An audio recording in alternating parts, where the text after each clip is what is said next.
Hello, lovely people. Welcome back to another episode of the C2C Podcast series. And in this episode, I want to talk about how you can build a brand while being authentic and how you can continue to build trust with your clients and your team through the form of recognition. And if you're tuning in, hopefully you're watching this video as opposed to listening to the audio only, you're going to see that I'm in a completely different outfit.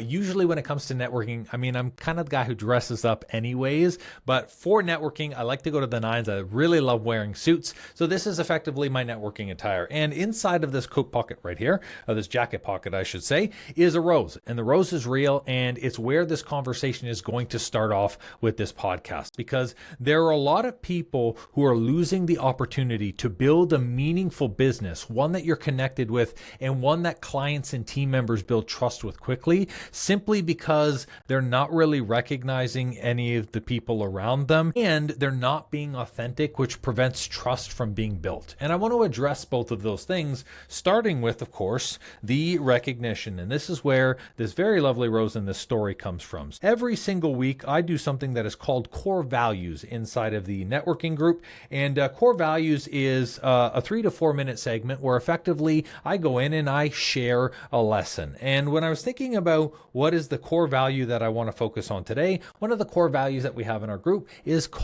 recognition. A lot of the times when we talk about recognition in business, it's always recognizing people's accomplishments, how big you built your business, how many team members you had, all the challenges you overcame. And sure, those things are great in regards to recognition, but that is only one stage of recognition. There is another form of recognition that we both use with our clients and with our team members that allow people to start attracting into our world and that want to be with us and work with us. And this is where my story of the rose comes in. So I thought to myself, you know what? I would love to be able to share with the group a different aspect of recognition.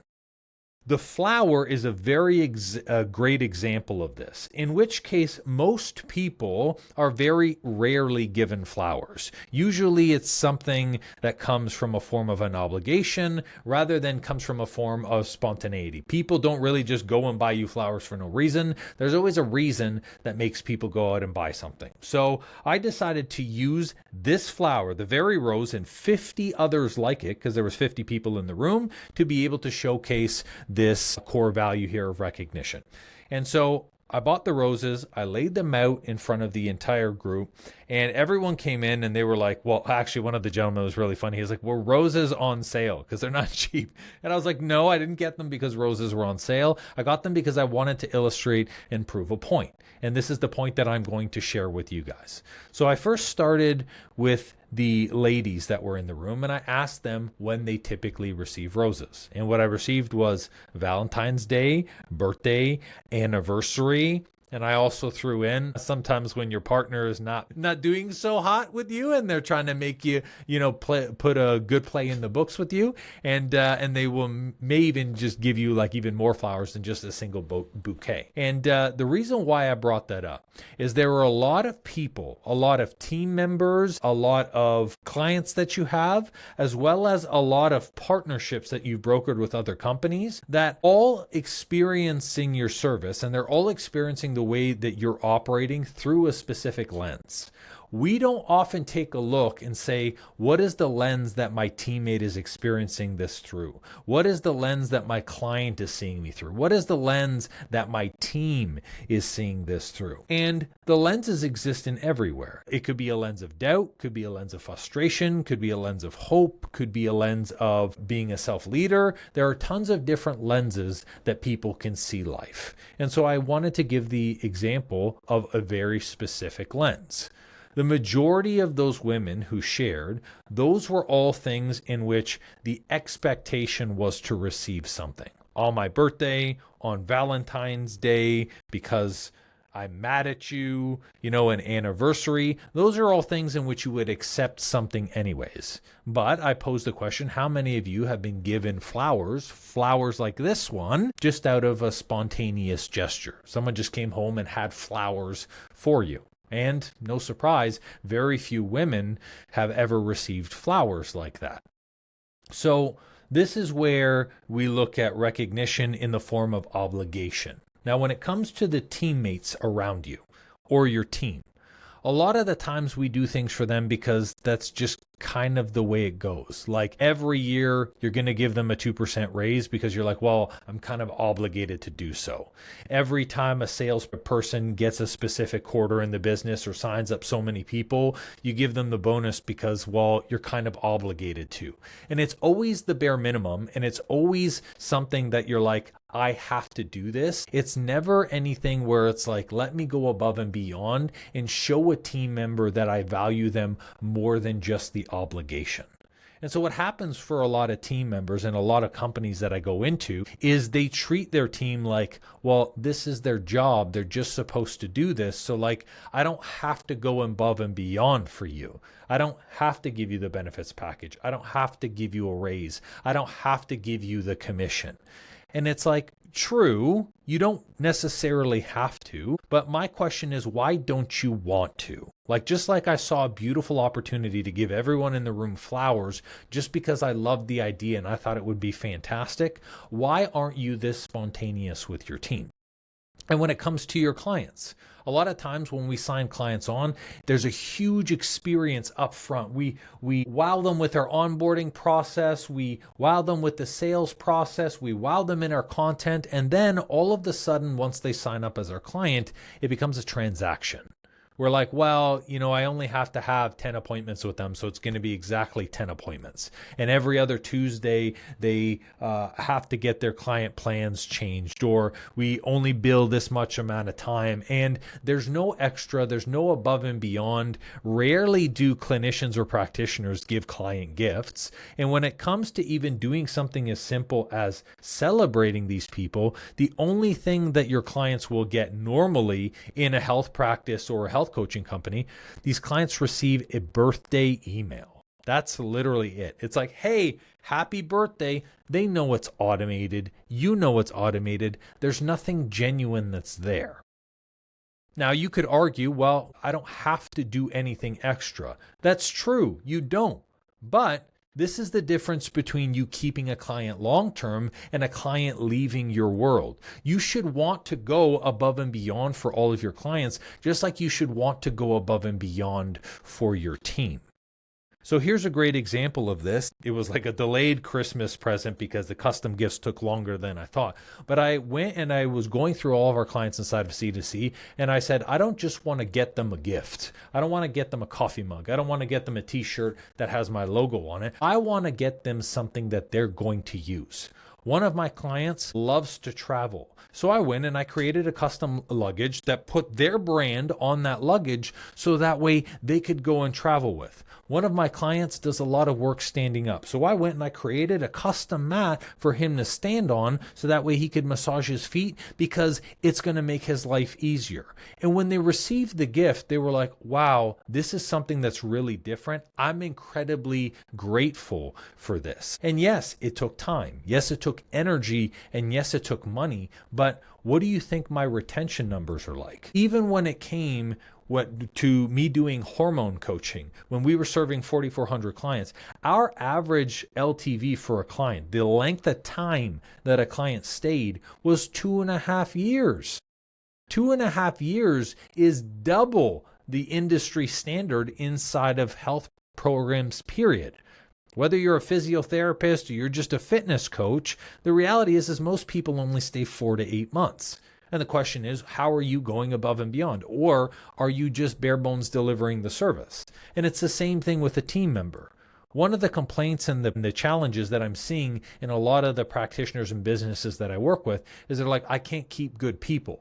And it's like, well, I pay them to do a specific job and I just expect them to do the job. And it's like, yeah, but are you going above and beyond to make sure that they have a great experience inside of your business? Are you trying to do the things to get them more hours? Are you trying to do the things to get them trained more to further their education? Are you giving them gifts? Are you recognizing anniversaries for partners, birthdays for their kids? These are all things that, yeah, technically you don't have to do, but you also can't say, I'm doing everything I can to keep these people if you're not doing these things. Even when it comes to relationships with other companies.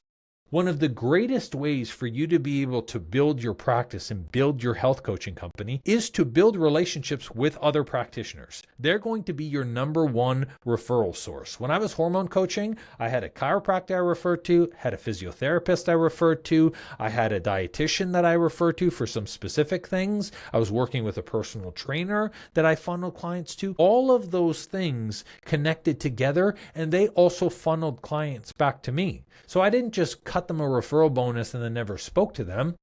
I took them out for lunches and dinners. We went golfing. We were doing things outside of building relationships, and I was helping them build their business as well too. When you go above and beyond, that's when you're going to start to see people and team members and clients going above and beyond to stay in your world longer.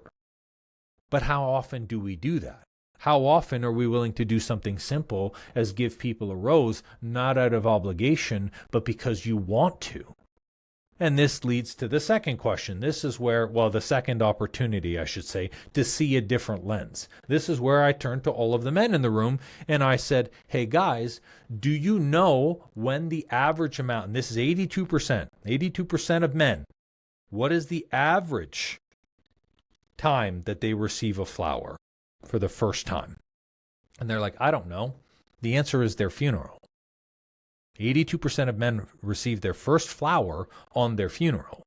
And that's like, holy crap. And the remainder of the percentage, they will usually get their first flower on their wedding as their corsage right on the side here, or as a loss of a loved one. And that is another lens that is a great example of how we can continue to grow and build our business. How many people around us are never getting recognized, or we're never showing them any love simply because they're doing their job and they're doing it well? There are tons of team members that I come across that are just silent workers, that on the surface, there doesn't look like anything is wrong. They're not complaining that they're unhappy. They're not complaining about this. And it's like, we don't have to look for the complaint to see that someone is not being recognized. Even being recognized for doing their job is something that's very important, because that reinforces the standards and the boundaries that you have in that position. If you never give anyone any feedback on their job, they don't know if they're doing it well. They're just going to continue to do whatever they're doing. So are you acknowledging people, period, on your team? Are you thanking them for their time? Are you thanking them for the time that they came in early, for the time that they stayed in late, for the time that they went above and beyond? You probably don't even thank people for this. And this is where a lot of business owners don't realize that people don't operate like business owners. People operate like regular people. When it comes to team members, sometimes I'm hearing conversations like, I don't know, I'm self-led, so they should just be self-led. Like, no one's praising me. Cool, no one's praising you, but they're not you. They're not running the business. They're working for you. They also need the validation. Because I can tell you, I talk to tons of business owners every single week. And one of the things that I hear from them is like, I wish that my clients validated me more. I wish that I got recognition for some of the things that I did or how I went above and beyond, but nobody says anything. And then in the same breath, you're not showing any recognition to your team. And like a lot of the men out there, you don't give them anything. And you just expect because they do a good job that they're going to continue to do a good job. And this is where you have people who will silently leave. You don't know why that team member went to another practice. You don't know why that person all of a sudden stopped showing up to work, or why that person just randomly came up to you and was like, hey, listen, things got to change or I'm out. And it catches you by surprise. You're like, whoa, where did this come from? Really? Where did this come from? You know exactly where it came from. You just don't want to acknowledge that you're not doing anything to acknowledge them.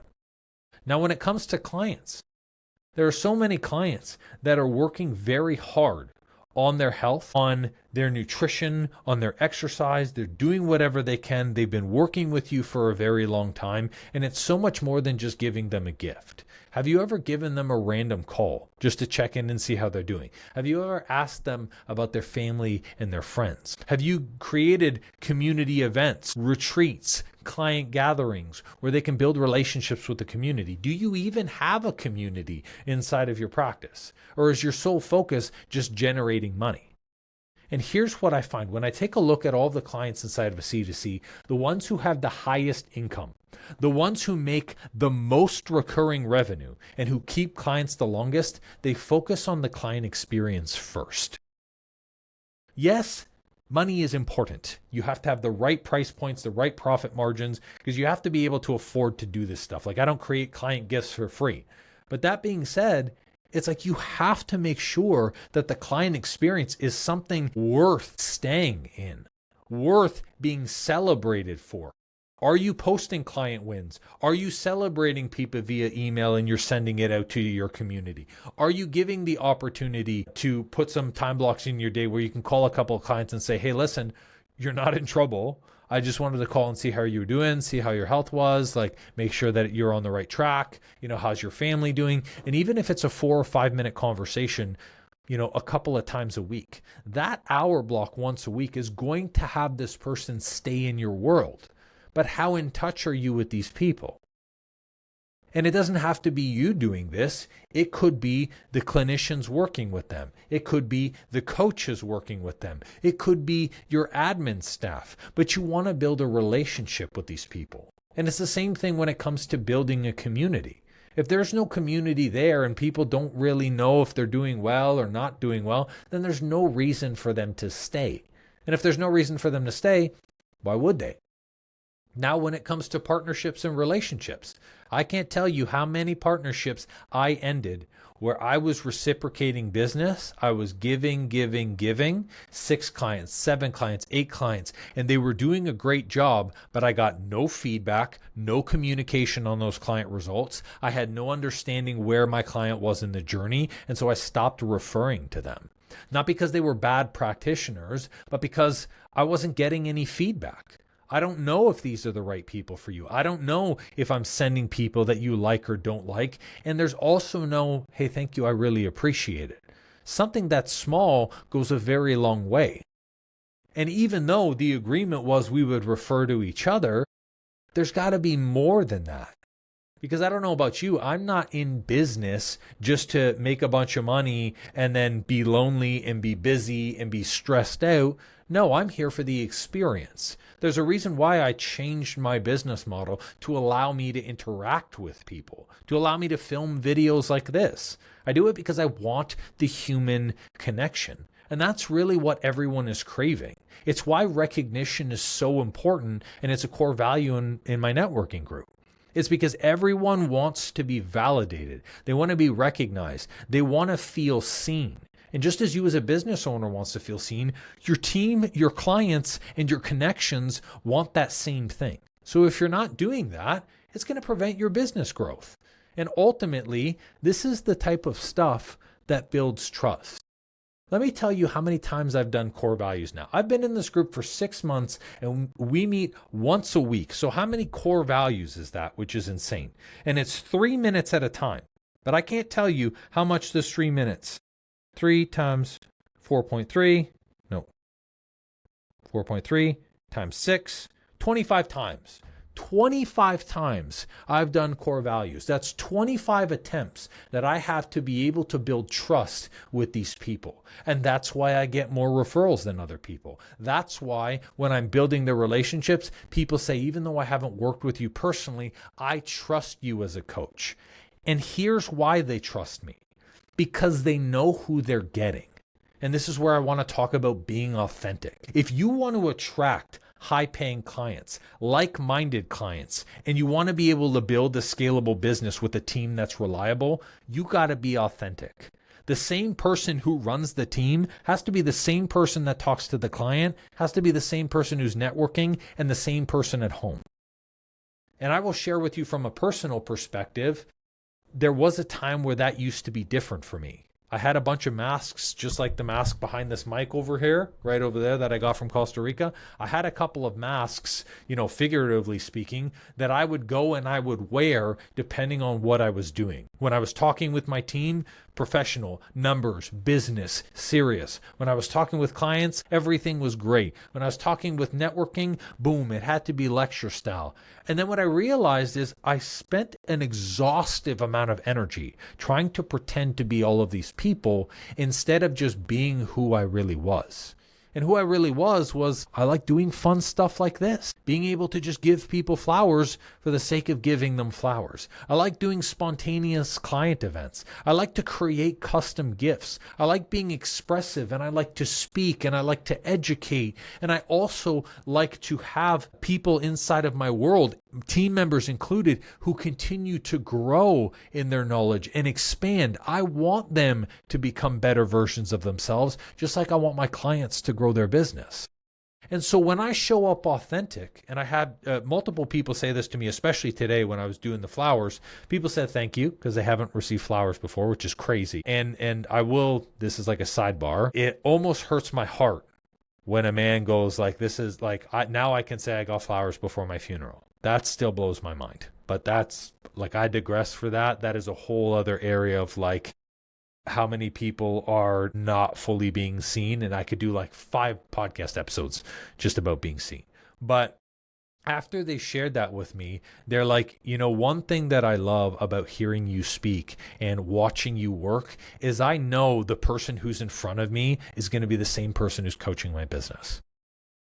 And I'm like, that's how it should be. So my question is, and this is what I think when I hear that from people, if they're saying that to me, how many business owners are they looking around in the room and saying, when I work with you, I'm not sure who I'm going to get today? Am I going to get business you, professional you? Am I going to get I don't give a shit you? I have no idea who I'm dealing with. And this is where whenever you look at your sales, especially, you've got a practice that isn't getting people to sign up, or people take forever to sign up in your funnel, 3 months or 6 months to make a decision. What I can easily tell you is there's something wrong with your content. There's a genuine issue where people sense you're not being authentic, or you're not building trust. Trust is what gets people to take that next step. Trust is what gets them to say yes through the process. And I'll tell you, I've heard so many different excuses. It's my offer. It's the ad. The ad's not working. Oh, it's my messaging. There's tons of stuff.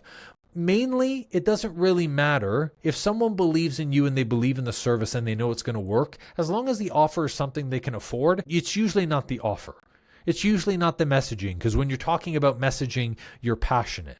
It's the whole aspect of you inauthentically selling, you inauthentically serving. The consultation process and the way that you're talking with the client is almost like it's a different you.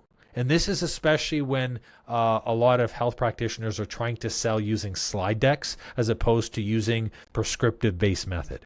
Like I've talked so many times on the podcast about the prescriptive method, like being able to just show up like a doctor with a patient. You're like, hey, look, in order for our care to continue, here's what it looks like. I teach the prescriptive method to everybody inside of the Coach to Coach program, because it is, and it does make the difference between you making the sale and you not signing up the client. But going through the process, you have to be authentic and you have to be real. And there is a level of inauthenticity, especially now on social media, where people are spending more time being incredibly polished, where everything has to be edited, clipped, captioned, perfect, where you're starting to slowly elevate the brand. And elevating the brand, there's nothing wrong with it. But in doing that, you start losing more and more of you, and people start saying, oh, this is more AI stuff. This is more edited stuff. This is not who they really are. And people are starting to desensitize to that. And look, AI is really great. It's really great to make a post. It's really great to be able to create different offers and stuff like that. But there still has to be a version of you that's inside it. We've lost authenticity when it comes to building business. And this is where, if you think about the difference between you being the practitioner and you being the business owner, like as you make that transition, don't lose the authenticity. Where you're like, now I'm out of the business, I'm not going to call and speak to a client. I'm not going to check up on my team. I'm just going to delegate everything and then sit back at home and watch TV. It doesn't work that way. You still have to be heavily involved in your business. And that's where the disconnect is. I'm finding when I'm stepping into rooms with practitioners and I'm stepping into rooms with health professionals, they hit a spot where they've done so much work to build this business and this practice that they're a little tired and they say, I just want to step back and I want someone else to build it for me. I want someone else to talk to the clients, to manage the team. And then the question becomes, what are you doing? Like, how are you feeling fulfilled? How are you filling your cup? And this is why a lot of practitioners don't become business owners, because they don't know how to fill their cup when they get to that next level. And that's because they don't know how to be authentic outside of just working with a person. And that can be a trap that you can fall into. There's tons of different ways to be authentic. Sell your own way. Build your business your own way. Do things that you want to do. Give gifts that you want to give. Be personal. Be expressive. Be connective. That's how you become magnetizing to people. That's how you're drawing energy, drawing eyes, drawing clients into your business. You do it by being authentic. The best compliment I could ever receive is when I work with you, I know what I'm going to get. I know exactly who you are, and I know that that's not going to change whether you're speaking to me now or you're working with me on my business. So the question is, where can you apply more recognition and where can you be more authentically you? That's going to equate to teams staying longer in your world, clients renewing over and over again, and colleagues and people that you build connections with continuously referring to you. And here's the thing about this takes time. This is the type of stuff, like health, you can't avoid work like this. This means you got to build legitimate relationships. It means you got to take the time to make calls and have conversations with people. And there are some people who don't want to do that because they're like, well, I don't see the point. I don't get where the return of investment is here. For sure, if you're looking at that hour that you called people, there's going to be zero return of investment. Absolutely. But if you look at 4 months, 6 months, and a year of you implementing this, where you're giving client gifts, where you're making the client experience memorable, where you're propping up a community and you're supporting your team, you're elevating their growth, you don't think that's going to result in more recurring revenue? You don't think that's going to affect how long your team stays with you and how much money people spend with you? Frig yeah, absolutely it does. You have to be willing to do that though. And there's a great example of this, and it's called the DoubleTree Hotel. If you've ever gone, it's a brand of hotels, and it's called DoubleTree. And they had this really, really great example, like this great method, I should say, that I want to share as an example with you.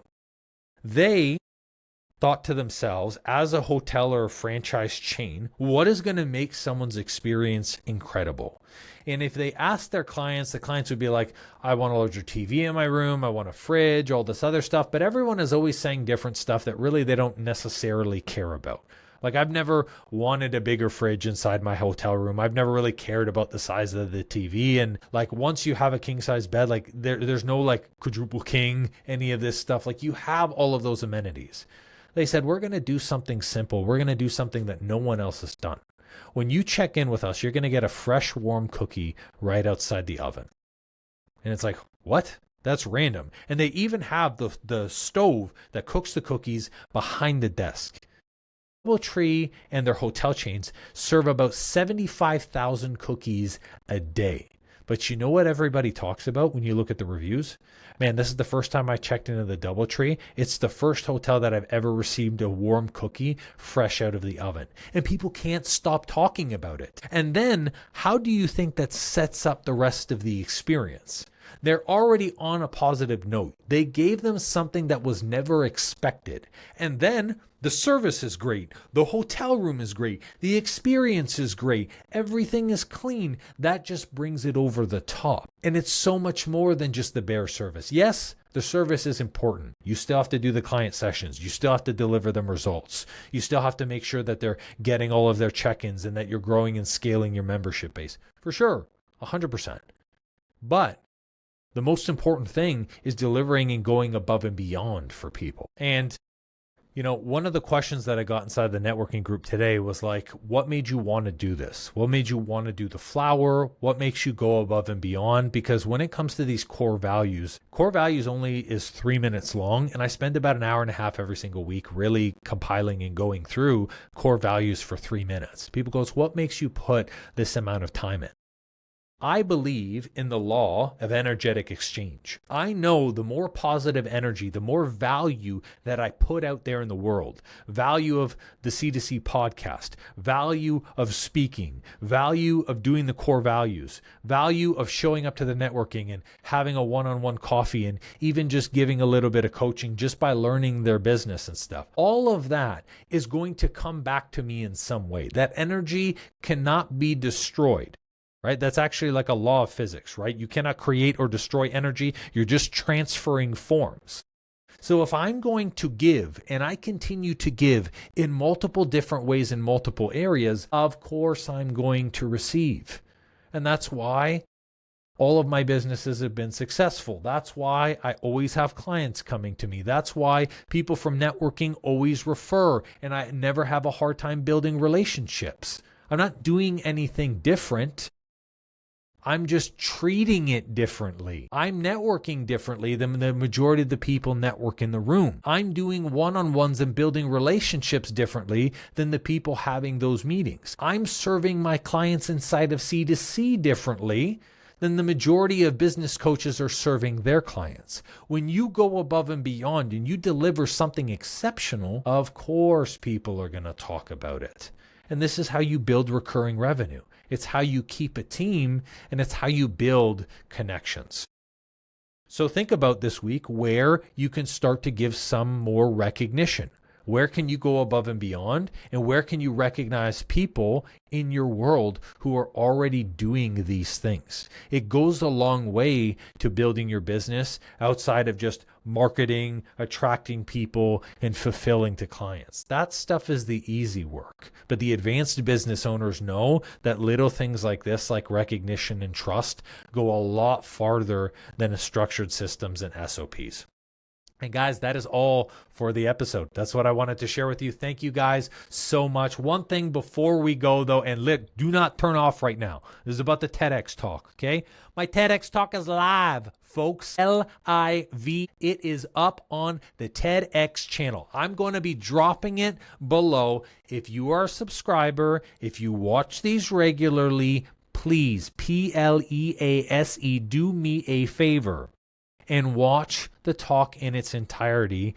The views on that talk go a long way to spreading the message to other people, especially in the first week. It's so important to me. The message on depression, navigating your feelings like a compass. The title of the talk is called When Life Moves Faster Than You Can Feel. And I guarantee you guys as business owners, you will all resonate with that experience. You need to hear this, and it needs to be watched. The more people who know this message gives the visibility for YouTube to be able to share it. It's already on the TEDx channel. More comments, more views are coming in. This is the second day that it's up officially. Yesterday is when it went up. So I encourage you guys to watch it. That is my ask for this week. Nothing else. Please just watch it. It's one of the, I would say, it's my best pieces of work in such a short period of time. You know, I did a podcast episode on it talking about 14 months for 14 minutes. It was 14 minutes and 40 seconds, and it's going to be the best 14 minutes that you watch. So that's my ask for this week, guys. Thanks so much for watching an episode of C2C. You can check the link below in the description or just type in When Life Moves Faster Than You Can Feel, TEDx, and guess what? My talk is going to come up. Thanks, guys. We'll see you on the next episode. Bye.